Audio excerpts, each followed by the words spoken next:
What's going on, YouTube? It's No Change coming to you live from PC Plaza, and I'm here with another commentary, and we are back for another episode of my NBA 2K16 series with the New Orleans Pelicans, and we are deep into the NBA playoffs. We are operating at very high chemistry, and we are all the way up until the conference finals, where we will be facing off against the Golden State Warriors, who actually swept. Yes, they had a 4-game sweep of the OKC Thunder, a tight victory in this one by 4 points, and they have gotten this far behind the performance of Stephen Curry, who is averaging 21 points throughout the playoffs so far and 7.9, almost 8 assists a game. But take a moment to look at everybody else and how they're performing on that team. They have 6 players in total averaging double digits in points or more, and I think that's an absolute product of how well they move the ball and how selfless they play when they get on the court. This is definitely going to be a tough matchup. They haven't lost a single game in the postseason yet, and we're going to look to try to end that streak. And one interesting storyline here is that we will see Curry versus Curry in the postseason, as both Curry brothers are starting for opposing teams. And we have Seth Curry, obviously they have Steph, and this will be fun. The first time they matched up in the regular season, the older brother Steph Curry got the best of Seth, as his Warriors came out with the victory versus the New Orleans Pelicans. So this will be the first time that we get a chance to look at this sibling rivalry. Hopefully it'll only be for a few games and Jrue Holiday will have the chance to come back. But just another word about how this Pelicans team is performing coming into this game. They're 8-2 in the playoffs, lost 2 games versus the Blazers, went ahead and swept the Suns in the last round. That wasn't an even matchup, but if you're just tuning in and missed that series, take a look at it. We had some very fun games, but in that series we also lost 2 of our primary players in Jrue Holiday and Ryan Anderson. Jrue Holiday hasn't been able to go at all, while Ryan Anderson has been able to play limited minutes and still actually be effective. So in the last game versus the Warriors, we lost because we didn't guard the 3-point ball well enough, and not only that, we did nothing to guard Harrison Barnes. So we'll need to put the clamp down on him and Steph Curry as we look to go 1 game ahead of the Golden State Warriors in the Western Conference Finals, and we could move on to the NBA Finals if luck is on our side, but we'll definitely have to wait and see. But Steph Curry gets things going early in this game with a mid-range jump shot, and there he finds his splash brother rather than his biological brother in the corner for a 3, and they're up 7-0 early. But Tyreke Evans and Anthony Davis have something to say about that, and we're going to need a big game from Anthony Davis and more of the same from Tyreke Evans. But here you guys see the Warriors pull a play right out of our playbook as they find Draymond Green for the pull-up 3-point shot. And there he is again, but his foot is on the line, luckily, and that's a very long 2. They're up 16-10 right now. And here's Anthony Davis trying to find any open spot on the defense of Draymond Green. He finds it and gets the and 1 hoop plus the harm, and he's going to the line to try to convert the 3-point play to get his 11th point on the early game. And right as I say, Anthony needs to have a big game. He's off to a very good start, 11 points and 2 rebounds. And here is Rudy Gay wide open for a 3, and he's going to knock that down, and things are all tied up. The Pelicans have rallied back and gotten some scoring from their stars, and all of a sudden things are tied up here in the first quarter, largely due to Anthony Davis's performance. But here is Sean Livingston going to find Harrison Barnes, the guy we need to cover, but that time we don't. He kills us for a 3-point shot in the corner. And then speaking of a 3-point shot, there's Anthony Murrow with the perfect release that time, gonna knock down his shot, and we're gonna need a lot of that because we're gonna need some help in scoring against this team, because we all know the Warriors are capable of scoring 150 points if they are on that night. But the block party will continue into the conference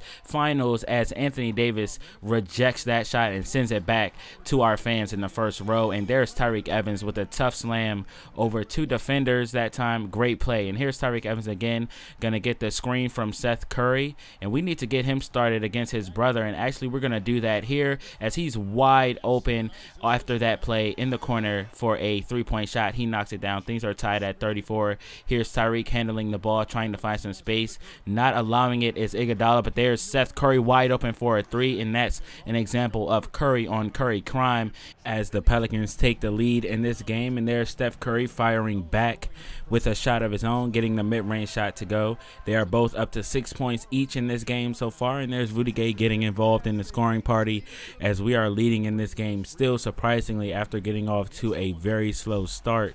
But there is Anthony Davis swiping Steph Curry and coming down with a two-handed flush in transition, stripping Steph Curry there. Surprisingly, we brought the double team and it paid dividends for us there. And here's Ryan Anderson playing through his injury, not quick enough to guard Harrison Barnes as he blows right past him for an easy pull-up jump shot there. And our bench unit has come in, and that has allowed the Warriors to go on an 11-2 run. So the Pelicans actually led by a good amount in this game, but gave that lead right up. But in transition, we're going to find Anthony Davis wide open for three, and that's going to cut our deficit down to 1 point there. And here's Anthony Murrow wide open in the corner, opposite of the one he knocked it down from last time in this game, and he gets another one to go down. There's Tony Douglas finding Anthony Murrow in transition, finishing with a tough layup. Nice steal by Tony Douglas there, who has quietly been a very big piece of this Pelicans team. But we are going into halftime. Things are pretty evenly matched between these two teams, although the Golden State Warriors do lead in this one, and they are leading 55-53. And look at the numbers here: 21 shots made by both teams, 17-18 rebounds in favor of the Warriors, and our free throw percentages and assist numbers are a little bit different, but these teams are very evenly matched. So let's see who gets the victory in this one. This is going to come down to it. It's going to be exciting. But all right, guys, we are back into the second half here. Tyreke Evans handling the ball. We'll have it stripped by Iguodala, and a very easy transition slam for Iguodala, throwing that one down. No one in sight. They take a 4-point lead in this game. We're going screen to Anthony Davis, and here he is taking it in from beyond the arc for a tough lay-in all the way into the lane, and gets us 2 points, and the fans are on their feet. And here's Iguodala getting a shot blocked by a Sheik there. Rebound by Tyreke Evans, finds Seth Curry in transition for the and one.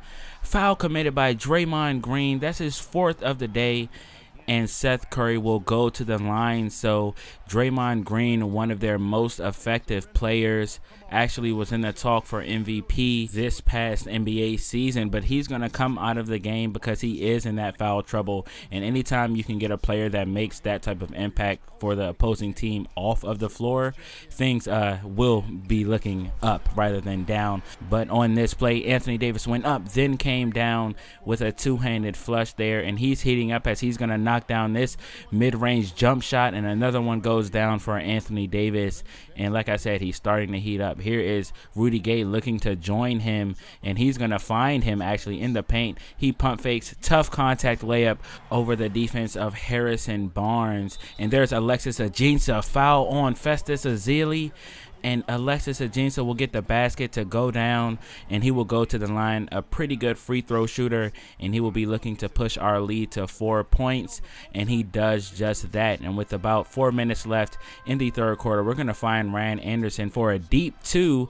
Again, fighting through that injury, still being effective. He's going to get that shot to go down, and we are actually leading by 7 in this game until Leandro Barbosa decides to join in on his team's three-point party and knocks that one down and knocks our lead down to 4 points. And all of a sudden, this is only a 2-possession game, possibly a 1 depending on the play. But here is Tyreke Evans finding Anthony Davis, rising up over Harrison Barnes. There was nothing he can do, too much of a size difference there. But this time, Rudy Gay is going to turn it over, and there is Klay Thompson going up into the paint and dunking on Seth Curry. And I don't know if Steph would approve of his splash brother dunking over his biological brother.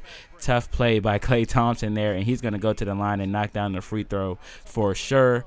And that's a 3-point play for him. And here is Steph Curry. I feel like I'm going to be getting those two confused all series long, but Steph is the much better shooter of the two, and there he knocks down a 3 and shows us why. And things are all tied up here with just under 10 minutes to go, and there's a free throw for Anthony Davis from the free throw line. He's going to get that jump shot to go down, and we actually take the lead in this game. And Anthony Davis is saying, This is my house. I will not be denied on my home floor. And he is really heating up and trying to get this victory for his team. But bad defensive play that time by Green, as he is going to pick up his 6th foul of the game.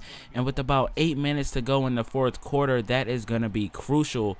However, they're going to bring in Harrison Barnes, who we haven't been quite able to guard either. So it'll be very interesting to see how the Pelicans handle this. But Anthony Davis is wide open for 3, and he's going to knock yet another jump shot down as he scores his 33rd point of the day. There's Rudy Gay with the steal, up to Tony Douglas, then up to Anthony Davis for the alley-oop in transition.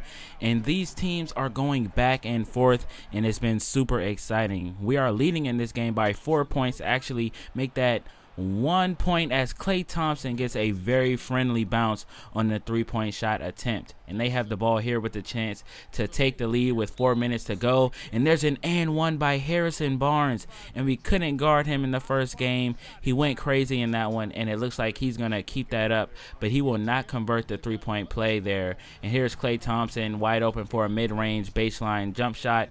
And that's a layup for a shooter with his ability. So there's Seth Curry knocking down a short-range jump shot. And here is the ensuing possession with Steph Curry handling the ball, bringing it up the court. And we are trailing by 3 points. We have to get a stop here. It's Seth versus Steph, and Steph will prevail as he does what he does best and steps beyond the arc and knocks down a shot. And that's a layup for a player with his shooting ability. But on the very next possession, let's see how we can respond. We're going to get this one into Anthony Davis, a pump fake, trying to get it into the paint, out to Evans, out to Gay, to Seth Curry, and he's going to knock down a 3-point shot. But Anthony Davis will pick up his 5th foul on the night, but the basket will count. 106 to 103 is your score. Klay Thompson defended by Tyreke Evans. He steps back for a deep 3, and he will knock down that shot, and they have picked up a 6-point lead. And here's Maurice Spates putting the cherry on top of this victory, and the Pelicans fans are totally distraught as this was a victory that they could have had. It just sort of came down to a crazy shot at the end of Klay Thompson really putting the dagger in this game. Without that shot, it's a 3-point game, and we at least get a chance to knock down a game tire and go into overtime like we did in Game 4 versus the Suns, but not in the cards for the Pelicans this time. Very good game by Anthony Davis. It's sad that it couldn't translate to a victory. Rudy Gay had 18 as well. Just great plays on the other side. I mean, we can't really defend Harrison Barnes. We played good defense outside of a few open 3-point shots. We got Draymond Green in foul trouble. That was actually a strategy of mine, but couldn't quite translate into a victory. But on the bright side, it's only game 1, and we come right back to the Smoothie King Center the next game in game 2 with a chance to tie things up and then go on the road and handle business and possibly win this series. But we'll definitely have to see, guys. I hope to see you guys in the next episode, and I'll see you there later.